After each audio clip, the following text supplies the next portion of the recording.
आज लाभ पाचन का दिन ऐसा होता है कि कंकु से, सिंदूर से, हल्दी से जो आपके घर में हो उससे दरवाजे पर या मंदिर के अंदर जहां तुमने लक्ष्मी पूजन करी होती है, एक तरफ शुभ दूसरी तरफ लाभ लिखाया जाता है, जिससे हमारे घर में संपदा बढ़े, सत्ता बढ़े, हमारा वैभव बढ़े। आज के दिन लाभ पाचन क्यों कहा गया?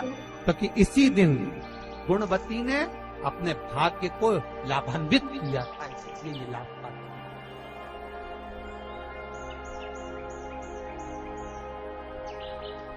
बहुत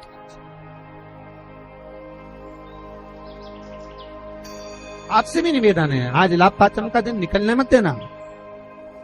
अपने घर के दरवाजे पर कुंकू से, हल्दी से या सिंदूर से, या जहां आपने लक्ष्मी का पूजन घर के अंदर करा हो, वहां पूजन वाली जगह पर कोई दीवार हो, भगवान की अलमारी हो, भगवान की चौखट हो, कोई जहां हो, छोटा सा शुभ और लाभ, जितना बड़ा आप लिख सकते हो, कोई तीली से, काड़ी से, उंगली से, जहां अगर वहां नहीं लिख सकते तो अपने घर की अलमारी पर, तिजोरी पर, भंडार भरने वाली जगह पर, रसोई, कहीं पर भी शुभ लाभ लिखना। जीवन पर्यंत समृद्धि सुख वैभव। तो नियम बना लो कि दीपावली के बाद लाभ पाचन के दिन हमको शुभ लाभ लिखना है। आज ही का दिन होता है, आप लोगों को तो मालूम होगा, पहले के समय में दिवाली पर ये जो गल्ला व्यापारी है ना महाराज, इन लोगों की छुट्टी हो जाती है। खडवाल जी, ये गल्ला व्यापारी जो होते हैं ना, सारा व्यापार की छुट्टी हो जाती है। तो गल्ला व्यापारी जो होते हैं, कपड़ा व्यापारी होते हैं, नया काम जब चालू करते हैं तो आज ही के दिन से करते हैं, क्योंकि आज के दिन इनकी बही खाते की वापिस पूजन होती है, गल्ले की पूजन होती है, व्यापार की पूजन होती है, क्योंकि आज के दिन से जो करा हुआ जाता है वो आगे तक बढ़ जाता है, तरक्की की। वकील, ये जो जितने अपने ये जीवन बीमा निगम करने वाले होते हैं, या LIC वाले होते हैं, या गाड़ी वाहन वाले होते हैं, या अन्य जितने भी होते हैं, इनको आज के दिन अपने काउंटर पर, अपनी पेन पर, लीड पर जो काम करते हैं वहां पर शुभ लाभ लिखना जरूरी होता है। कई लोग बाहर रहते हैं, नहीं लिख पाते, तो एक कोरे कागज पर कुंकू से शुभ लाभ लिख लो और वो घर पर जाकर बाद में चिपका दो। पर आज के दिन शुभ लाभ जो लिखा जाता है वो जीवन पर्यंत सुख समृद्धि में कमी, आनंद देने वाले। इसी तरह जैसे तांबे की प्लेट में रखा हुआ चंदन, तांबे की प्लेट में अगर चंदन रखा है और वो अपन ने लगा दिया तो वो चमड़े के बराबर हो जाता है। इसलिए तांबे की प्लेट का चंदन किसी को नहीं चढ़ाया जाता, किसी देवता को नहीं लगाया जाता। पंचमी के दिन 5 दीप भगवान के सामने प्रज्वलित कर कर अपने दरवाजे के पास में बाहर की ओर रख देता है। उसके घर में कभी रोग, बीमारी और लक्ष्मी की कोई कमती नहीं होती, उसका जीवन सार्थक हो जाता है। कई बार शिव जी के ऊपर, भगवान के ऊपर, आपके घर के मंदिर में कई लोग जो पुष्प चढ़ाते हैं, वो पुष्प चढ़ाने का तरीका भी लोगों को नहीं मालूम। जो फूल चढ़ाते हैं वो कई बार देवता के ऊपर रख देते हैं इस तरह से। भैया, शास्त्र कहता है जिसके ठाकुर जी पर, जिसके मंदिर में, जिसके देवी देवता पर अगर पुष्प को उल्टा रख दिया जाए तो जितने शुभ कार्य हमारे घर में होने वाले रहते हैं वो सारे टलते चले जाते हैं। आज की जगह कल, कल की जगह परसों, परसों की जगह नरसों, नरसों की जगह खरसों। तुम करके देखना, अपने आप शुभ कार्य टलेंगे। इसलिए भगवान के सम्मुख में जो पुष्प चढ़ाया जाता है वो सीधा चढ़ाया जाता है। यहां तक शास्त्र कहता है अगर भगवान को पुष्प चढ़ा रहे हो तो अगर सीधा और उल्टा नहीं मालूम तो नीचे की जो डांट है उसको तोड़ दीजिए और पत्ती की पत्ती, पंखड़ी की पंखड़ी भगवान को समर्पित कर दीजिए। वो शिव जी को स्वीकार होगा, वो भगवान को स्वीकार होगा। ये उसी में का हाल, उसी में का शुक्र है। जैसे पानी में पड़ा हुआ पुष्प, काय में पड़ा हुआ, अरे बोलो जम के, पानी में। कई माताओं की आदत रहती है, हमने कई ब्राह्मणों को भी देखा, कई लोगों को देखा, क्या करते हैं, कमंडल ले जाते हैं, कमंडल डोलची, कमंडल में पानी रहता है, एक बाल्टी में पानी रहता है और पेड़ पे से तोड़ तोड़ के उसमें डालते रहते हैं। फूल को तोड़ा, उस बाल्टी में डाल लिया, बाल्टी में पानी है, उस पानी में फूल डल गया और अगर पानी में फूल डल गया और उस फूल को निकालकर आपने महादेव को समर्पित करा, देवी देवता को समर्पित करा, ठाकुर जी को समर्पित करा, कृष्ण राम नारायण लक्ष्मी को समर्पित करा, तो जो पानी में पड़ा हुआ फूल निकालकर अगर हमने देवता को चढ़ाया तो वो निर्माल्य के तुल्य हो गया। काय के तुल्य है? निर्मल। निर्मल जानते हो? भगवान पे चढ़ा हुआ फूल, मतलब उसका कोई परिभाषा नहीं है, तुम कितने ही चढ़ा लो, वो निर्माल्य के तुल्य। अगर पानी में पड़ा हुआ पुष्प निकालकर पानी के लोटे में से, पानी के कलश में से, पानी की बाल्टी में से उठाकर चढ़ाया है तो वो निर्माल्य हो गया, मतलब चढ़ाया फूल हो गया, उसको भगवान स्वीकार नहीं करते। याद रखिए, निर्माल्य।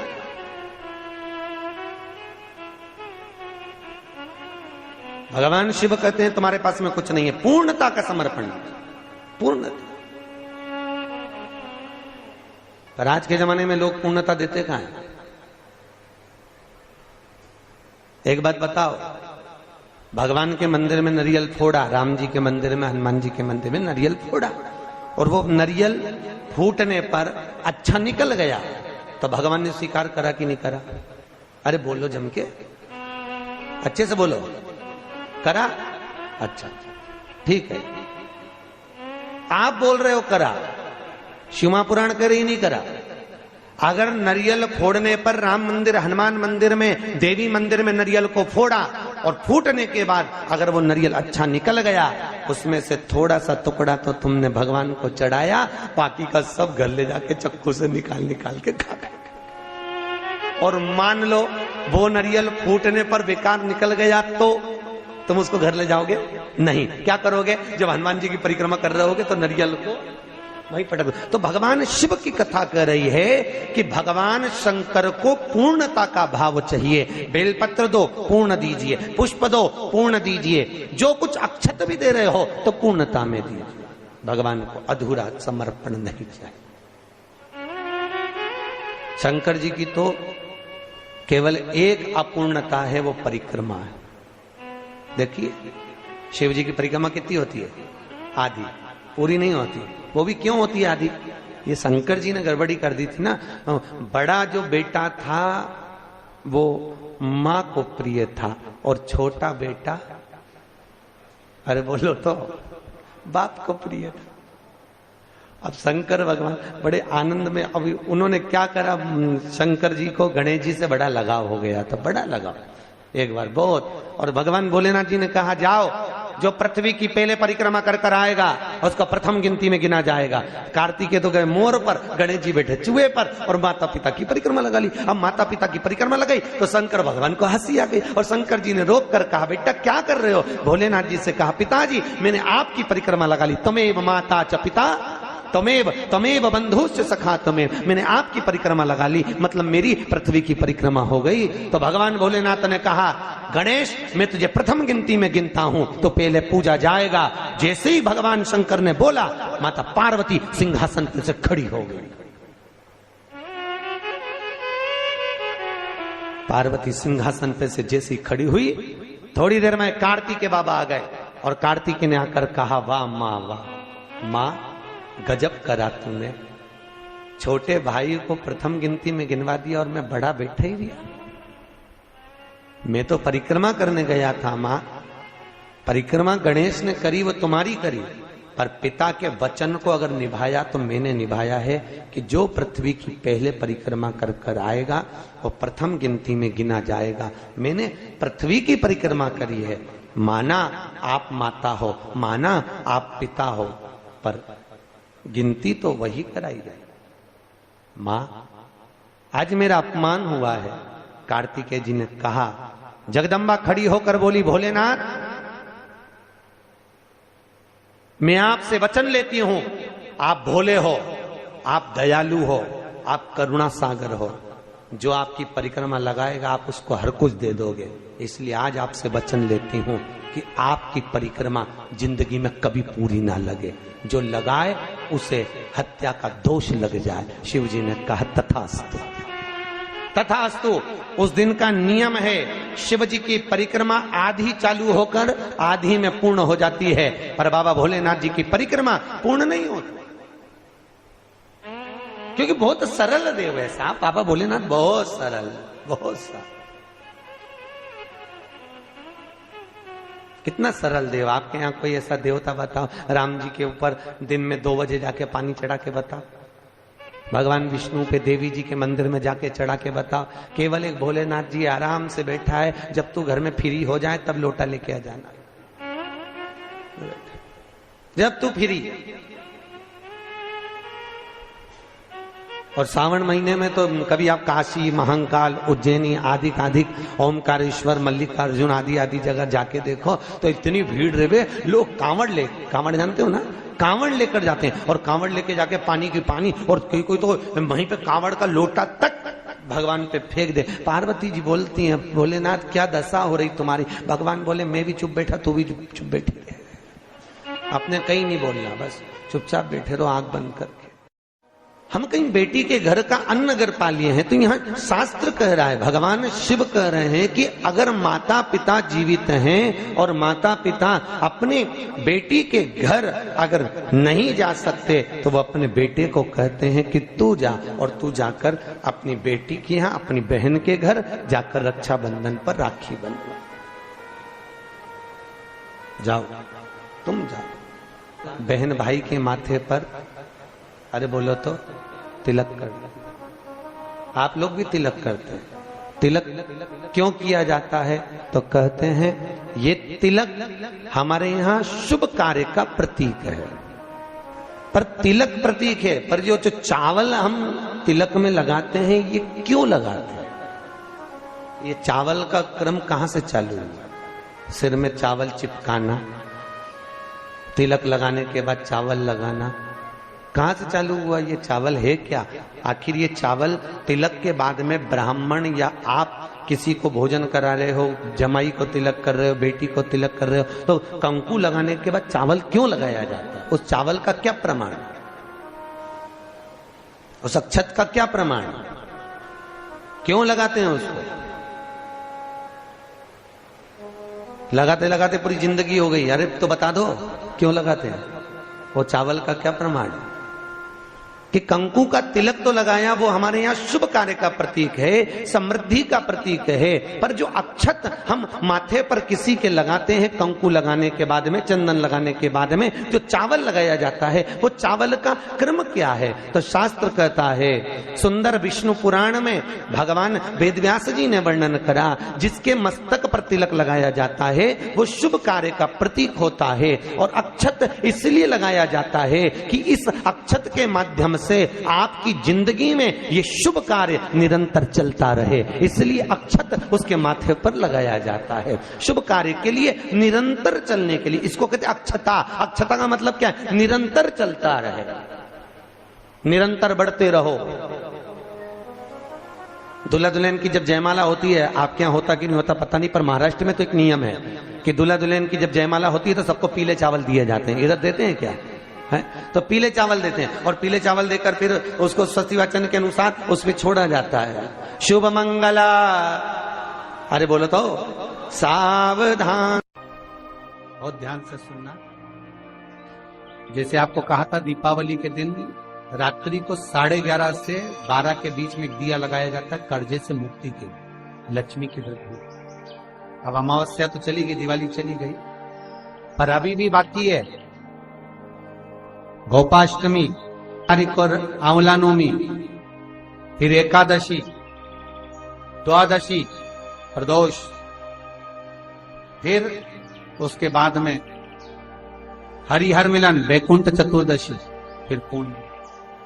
ज्यादा कुछ नहीं कर पाओ तो प्रयास करो कि इन तिथियों पे कम से कम एक दीप ऐसा जलाया जाए जिससे हमें समृद्धि, लक्ष्मी, वैभव प्राप्त। घर में भी जो दिए रखे जाते हैं, आपको पहले भी कथा में कहा, विष्णु पुराण मंगरूपी, कि घर में जो दिया होता है वो दीपक भी कोई साधारण नहीं होता, उस दीपक की भी महत्वता है, उस दीपक का भी वर्णन है महाराज। और कई तरह के दीपक होते हैं, और दीपक का भी विधान वर्णन किया गया, उस दिए का भी वर्णन किया गया। यहां तक शास्त्र कहता है कि घर में अगर किसी को बहुत तेज बुखार आ गया है, बहुत तेज बुखार, और बच्चा उस बुखार में तप रहा है, बहुत तप रहा महाराज, तुम जिस दिए में भगवान की आरती उतारते हो, जिस दिए से तुम भगवान की पूजन करते हो, उस दिए की बत्ती को नीचे डाल दीजिए और उस दिए को पानी की बाल्टी में धो दीजिए। कौन सी बाल्टी में? जिस बाल्टी के पानी से आप बच्चे को स्नान करा सको। केवल भगवान पर से ले जाकर, पास में से ले जाकर उस बाल्टी में थोड़ी देर डाल दो और उस बाल्टी के पानी से उस बच्चे को स्नान करा दीजिए। 15 से 20 मिनट, आधा घंटा लगेगा, बच्चे का बुखार पूरा उतर जाए। इतना विधान है दीप का। और कार्तिक के महीने में यह पवित्र, जहां लोग कहते हैं कि कार्तिक के महीने में भगवान हरि और हर का मिलन हुआ है, कार्तिक के महीने में माता लक्ष्मी ने भगवान शंकर की आराधना कर कर भगवान विष्णु जी से वर मांगा, भगवान विष्णु को मांगा है। भगवान माता लक्ष्मी की माता जी, लक्ष्मी जी की माँ का नाम क्या था? माता जी का नाम ख्याति देवी। ख्याति देवी क्या कर रही थी? भगवान शंकर के साथ लक्ष्मी जी का विवाह कर रही थी। तब शिवजी से ख्याति देवी ने कहा, मेरी बेटी लक्ष्मी का विवाह मैं तुम्हारे साथ करना चाहती हूँ। शंकर भगवान ने कहा, नहीं, मैं लक्ष्मी से शादी नहीं कर सकता, क्योंकि लक्ष्मी जी का विवाह तो आप नारायण के साथ करें। लक्ष्मी जी ने शिव जी की इतनी आराधना करी, इतनी आराधना करी, बाबा देव अधिदेव महादेव ने पूछ लिया, लक्ष्मी तुम क्या चाहती हो? लक्ष्मी जी कहती है, मैं नारायण को प्रेम करती हूँ, भगवान विष्णु से विवाह करना चाहती। बस इतनी सी बात।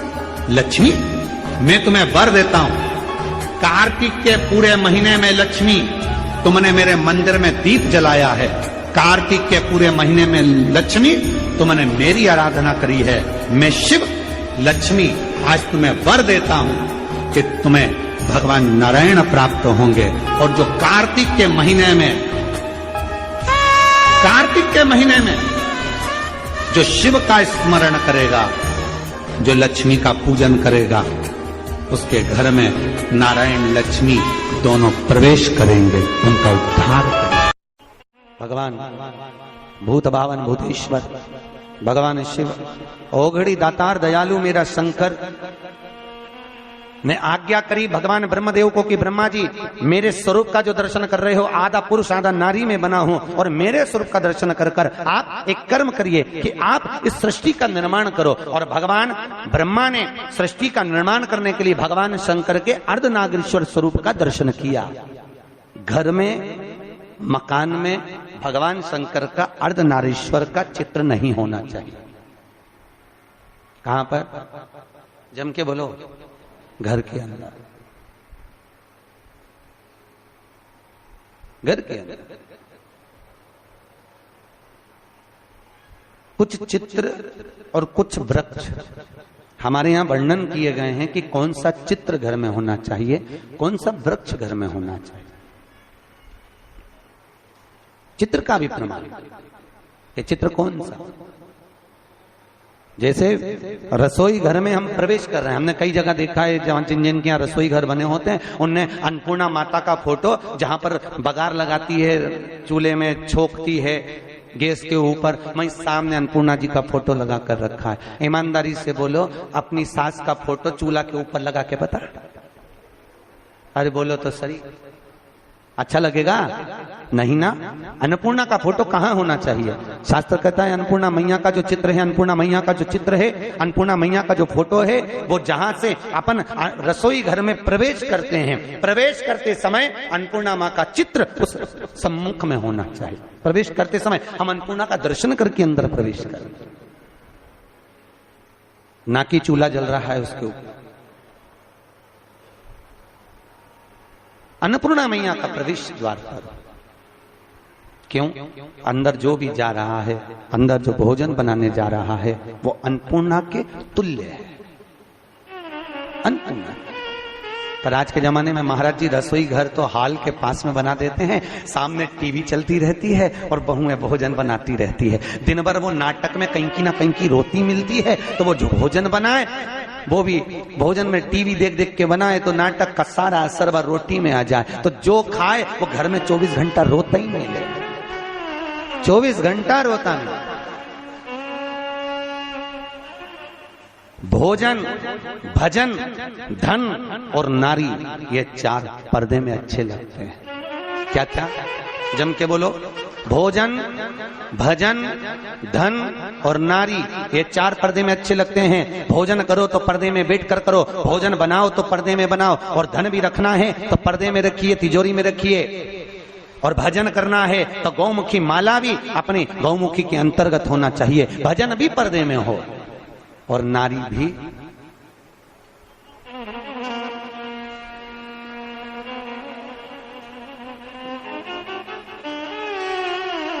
अब आज 3रा दिन हो गया, बोलना नहीं पड़े जीजियों, हमारा क्या जाए, हम तो बोल देते हैं कि देखो ये सब चीजों का बड़ा प्रमाण है।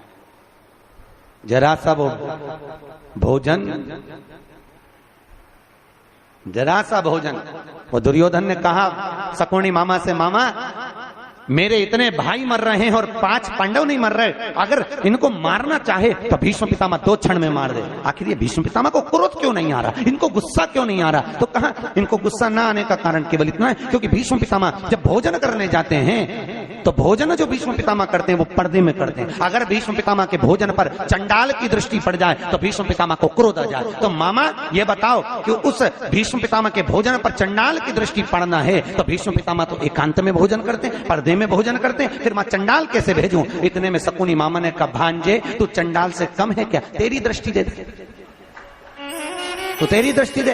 और जैसे दुर्योधन ने कहा, मामा तो मुझे चंडाल कह रहे हो? नहीं कह नहीं रहा, मैं तो प्रैक्टिकल करने की बात कर रहा हूं, प्रैक्टिकल करके देख ले। और जैसे ही दुर्योधन ने भीष्म पितामह के भोजन पर अपनी दृष्टि दी और आज भीष्म पितामह ने संकल्प ले लिया कि कल का सूर्यास्त होते हुए अर्जुन नहीं देख पाएगा, मात्र भोजन करा और बुद्धि बिगड़ गई। ये भोजन का असर है।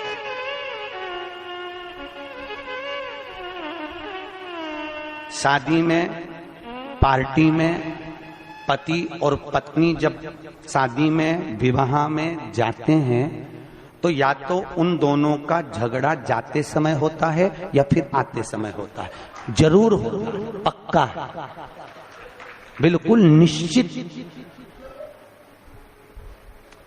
अगर अभी जाते समय अच्छे से जा रहे हैं दोनों स्माइल देते हुए, तो जब गाड़ी पे आएंगे तो वो आगे चलाता रहेगा और ये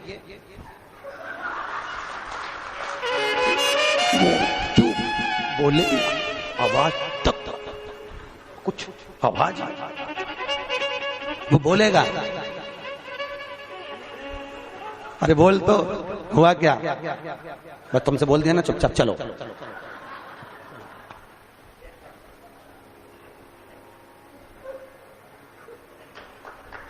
चलो चुपचाप, क्यों? अब कोई समझ तो पाया नहीं, कथा में समझ जा। भोजन का असर है, जैसा खाया अन्न वैसा हो गया मन। हमारे अग्रवाल जी द्वारा रोज कथा के बाद में प्रतिदिन शाम को भंडारा प्रसादी रखी जाती है। क्यों? क्योंकि जो भोजन बन रहा है उसमें यहाँ की कथा का पूरा प्रेशर पड़ रहा है और वो अन्न शुद्ध होता जाता है। तो जितना खाकर जाएंगे, घर जाकर भी रात में भी सपने में शंकर जी नजर आएंगे, सपने में भी भोलेनाथ दिखेगा। और शादी पार्टी में से भोजन कर कर आओगे, अब रेंदो कथा पे चले, तो सपने में भी कुछ नहीं दिखना। भोजन का जैसा खाया अन्न वैसा हो गया मन। भोजन का बड़ा असर, जैसा पिया पानी वैसी हो गई पानी, और जैसा पिया दूध वैसा बन गया बुद्धि। बुद्धि कैसे से बनती है? दूध से। गौ माता का दूध पियोगे तो गाय जैसे निर्मल हो जाओगे, थैली का पियोगे तो थैली, डब्बा पियोगे तो डब्बा। तुम जैसा दुग्ध का पान कर रहे हो वैसी अपनी प्रवृत्ति बन रही है। भीष्म गीता के अंतर्गत भीष्म पितामह ने बाणों की सैया पर पड़े रहकर अर्जुन को ज्ञान उपदेश दिया। अर्जुन, 4 तरह का भोजन बेकार होता है। अर्जुन ने पूछा, महाराज कौन कौन सा? पितामह ने कहा 4 तरह का भोजन बेकार है। पहला, अर्जुन जिस भोजन की थाली को कोई लांग कर चले जाए वो नाली में पड़े हुए कीचड़ के बराबर है। दूसरे नंबर का भोजन, जिस भोजन की थाली में ठोकर लग गई वो कीचड़ के बराबर है। और तीसरे नंबर का भोजन, जिस भोजन की थाली में केश पड़ा हो, बाल पड़ा हो, वह दरिद्रता प्रदान करने वाला होता है। और चौथे नंबर का भोजन, अर्जुन सुन, पति और पत्नी अगर एक ही थाली में साथ बैठकर भोजन कर रहे हो तो वो मदिरा के बराबर होता है। मदिरा के तुल्य है। और अर्जुन, पति के जीवने के बाद अगर पत्नी उसी थाली में भोजन करती है तो वो चारों तीर्थों के मंदिर के प्रसाद से बड़ा महाप्रसाद बन जाता है। उस प्रसाद को वो ग्रहण से। अब तुम्हें सास कितना समझाती है, बेटा साथ में बैठ के मत खाओ, पर तुम्हें बुरा लगता है। तुम्हें लगता है बताओ ये तो हमारा भला ही नहीं चाहती, हमारा बुरा चाहती। भैया वो क्यों कह रही है, उसको मालूम है कि ये भोजन श्रेष्ठ नहीं हो। हाँ, अगर दोनों को साथ बैठ के खाना है तो 2 थाली लगाओ, एक साथ बैठो, एक साथ खाओ, मना नहीं है। पर भोजन की एक थाली में दोनों को भोजन नहीं करना चाहिए।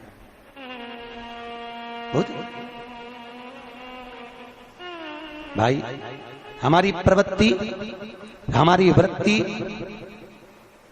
हमारा सुख, हमारा मन भजन, भोजन, धन और नारी पर्दे में श्रेष्ठ लगे। श्री शिवाय नमस्तुभ्यम, हर हर महादेव। पूज्य गुरु जी ने इस वीडियो में 26 अक्टूबर लाभ पंचमी के विशेष उपाय बताए हैं। लाभ पंचमी दीपावली से भी ज़्यादा फलदायी होती है। इसके विशेष उपाय इस वीडियो के माध्यम से आप सभी को बताए गए हैं। वीडियो अच्छी लगे तो like, share and subscribe, comment में श्री शिवाय नमस्तुभ्यम, हर हर महादेव अवश्य लिख देना। चैनल को सब्सक्राइब अवश्य कर देना। जय श्री राम, हर हर महादेव, जय माता दी।